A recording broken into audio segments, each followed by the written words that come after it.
And there are more blues people actually that live in Nashville now than there are living directly in Memphis almost, believe it or not. Too Slim and the Tail Draggers lives up there. Jack Pearson, the great guitar player who played with the Allman Brothers and everybody else, he's there. Cara Being Blue, Cara Lippman, she's up there. Sean is there. Rogie Ray is there. The list goes on and on of the people that live in Nashville now. I guess, and that was the nice thing about having Sean and T.C. Davis, her manager, sort of escort me around. They took me to the right places, and I saw a lot of the blues people. But there is a very good blues scene, believe it or not, in Nashville right now. I mean, there's a lot of Peter Karp lives up in the Nashville area. There's so many great artists that moved to Nashville. So next time you go, just pick a blues person, find out and have them escort you, and they'll take you to the right places. Yeah, I went there for just a quick couple of days, actually, to test my little screen out. And then I visited Margie Singleton. I don't know if you know Margie Singleton on the countryside. I remember the name. That's a name from the past, isn't it? Yes, Farron Young, I'm trying to think she had a hit with. Farron Young, Singing Sheriff. Yep. Yes, Margie Singleton. So I met her through MTS Records, talking about all the things that I've got to learn and people I've met through that. So she's got gospel and Michael Stolfer, and I played her songs on the show. So anyways, I went out to her house. She's played live on the Magoo. It was really cool. You know? Oh, wow. Yeah. She's 83 years old. Matter of fact, she got a hold of me today, and we're going to be talking real soon. So to be able to bring that out was really cool, and all the Nashville. And that was my first time at a big kind of area. I mean, like a famous club, should I say, or a city. Right. And you talk about her being 83 years old. When I started my rockabilly show, as I told you a couple of years ago, I interviewed Wanda Jackson. And Wanda is the queen of rockabilly. I think it was right around her birthday. We have birthdays in October, but she's just a couple of years older than I am. But she's about the only one that's older than I am. But I interviewed her, and she had stories. She toured with Elvis for the first year and a half of her career. She still has the ring that Elvis Presley gave her. And she just has all these great stories. It was so interesting talking to her. And she just retired in the last 6 months at the age of 82 or 83 years old. But country isn't the same. And I worked country till the early 80s. And the country people were just like the blues people. They're very accessible. I mean, if you wanted to interview whoever in country, all you had to do was call up and you could get them. Now, it's harder to get. It's probably easier to get to the president than it is to some of these other country artists, And it's not the country artists themselves. A lot of times it's the people that are surrounding them that are the ones that make it hard for them, for you to get access to them. I had time. Yeah. The traditional kind of country. Richard Lynch is another gentleman that I've interviewed.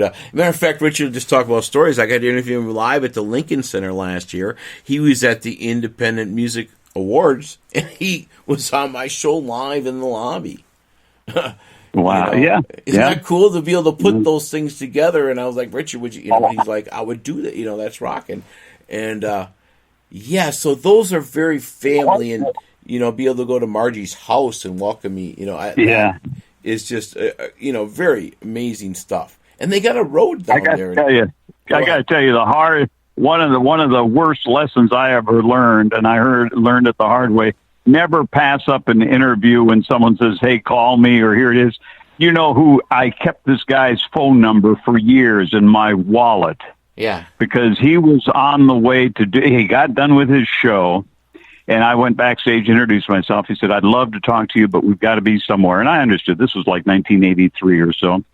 And he said, "We got to be somewhere by tomorrow." He said, "Here's my home phone. Give me a call anytime." Mm-hmm. And by the time I got around to it, he passed away, and it was Roy Orbison. Oh, yes. So I kicked myself. I never, and that happened with me and Junior Wells. Junior, I got a hold of Junior's home phone number and from his old manager who lived in Florida. And I called Junior. He said, "Well, we're getting ready to leave for our Oriental tour."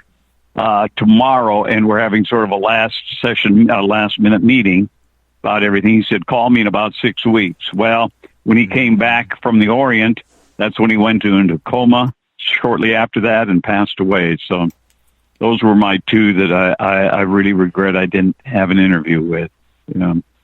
Yeah, life's short. But yeah, never pass them up. Never pass them up, Tom. No, and it's just a blast and all the connections and all that. God bless. Yes. I'll tell you what. Go ahead. I'll give you one more thing. We talk about that, and with any of the blues people, you can meet someone that you've never met before in blues and start talking to them. Within 5 minutes, you both know some of the same people. Yes. I mean, that happens all the time. You go, yeah, I knew him. I worked with him. I knew him. I did this with him. I toured with him. I did MC the show with him. And it doesn't take 5 minutes and you have something in common. That's what blues is all about, commonality. And so many of the blues artists I've talked to is everybody, what is the blues is life. See, we're bringing out the life. We're telling you the stories which are coming from our palette, should I say. Lori Borvan, I interviewed her, and she's like, Tom, it's just an open palette. We just different salad, different flavors, different grooves. And I love, like, Dave Keller brings in the horns. And that's something new. I'm always thinking the blues is just that one thing. But no. Dave Keller, let me tell you, Dave Keller has got some blue-eyed soul. I remember when Dave Keller first started out, and I always tell Dave, and we were talking about it this last year in Memphis, I am such a follower of Dave Keller because let me tell you, when Dave Keller first started, I remember the first time he appeared at Rum Boogie, he was sweating bullets because he had never been up performing like that in front of all his peers on some of the biggest nights in Memphis. But he stuck true to what he did. He didn't go out of his way to do something that he didn't feel comfortable with. He's always been a blue-eyed soul guy, and he pulls it off. And he has stayed true to that because that's what he believed in. I've always admired him for that. He knows that. He knows I was there from the beginning, and we always talk about it. But that's always the thing I thought about when I think about Dave Keller, is that he's remained true to what he wants to do, not what he thinks the people want to do. And it was here's a moment, Dave Keller moment. It was about 2:30 in the morning after the BMAs this year, and they sort of chased us out of the bar area. He said, the bar is closed, you can go sit in the lobby. Well, all of a sudden we hear this guitar music or whatever coming out from one of the entrances back of the hotel, and it was Ronnie Earl, Kirk Fletcher, not Terry O'Dobby, Kern Pratt, Dee Miller. I'm trying to think of who else was back there, and they're just singing. They had a little amp set up. The only things on amp was the bass guitar and the guitar. Ronnie Earl was on guitar, and Dave Keller was also back there. And he started singing, and they were all singing a cappella almost, no mics, just singing in the entranceway, and the echo was like singing in your bathroom. The acoustics were great, But Dave pulled off some great, phenomenal acoustic a cappella type stuff. I mean, it was fantastic. It was one of those moments that you're going to treasure. That's the kind of stuff I like. And he brings it on the current release that he has now, because the tunes that I play, I lead a lot of my shows with certain artists I dig at the time when I first hear them, and Every Soul's a Star. I mean, that, and so many of those tunes are real positive energy kind of stuff. And I would pass that on to him. Right. Because, matter of fact, I've just pulled that one up.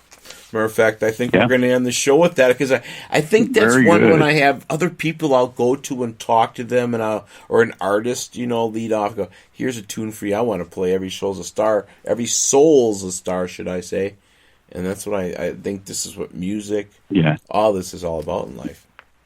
Yeah, Dave is a fantastic guy. He's come a long way in the years that I've known him. And, that album was nominated for Soul Album of the Year. And Dave was up for, I think, Soul Artist of the Year. Him and Johnny Rawls won it, but Dave was right in there. So he has earned every bit of the recognition he's getting. And that's a great CD. It really is. Yeah, it brings that horn section up in there.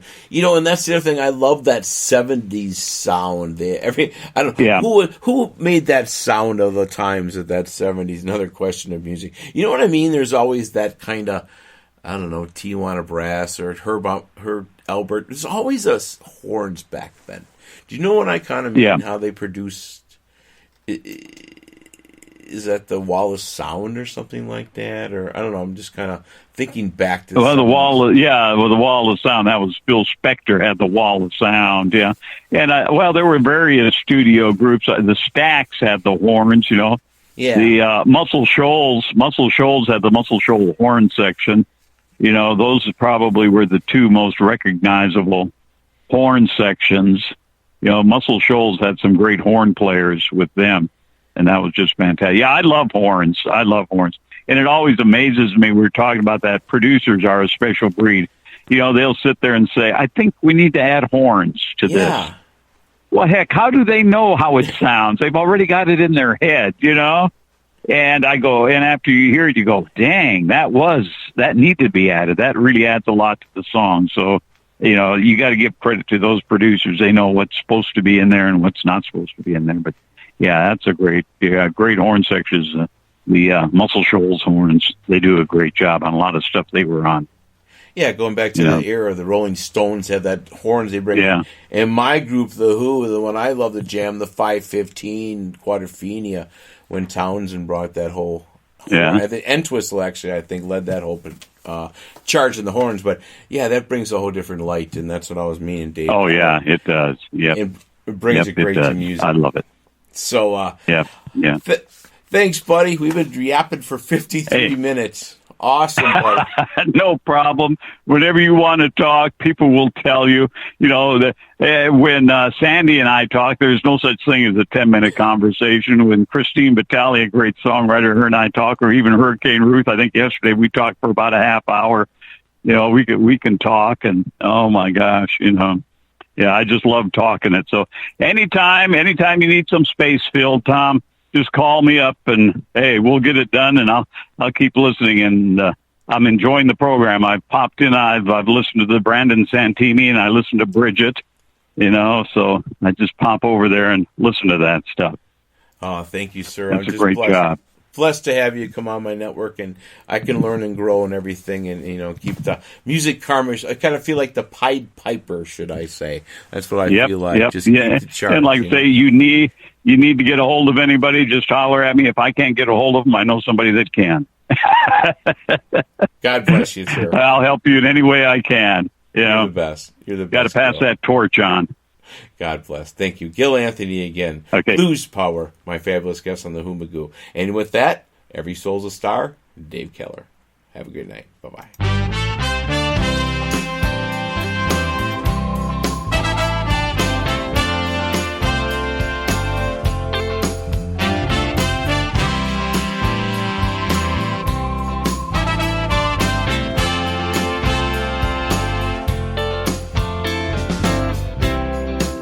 Scrublands, Central Washington.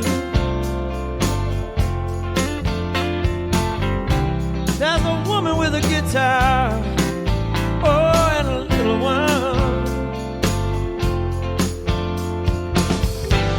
Only 35. Feels like a dream has died,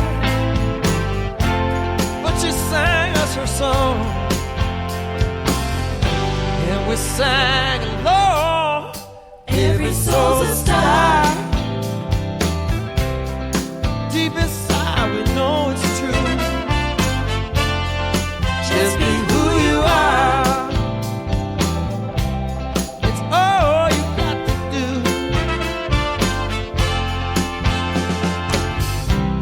I met Harold on the street one cold December day. He'd been living in a tent out by the highway.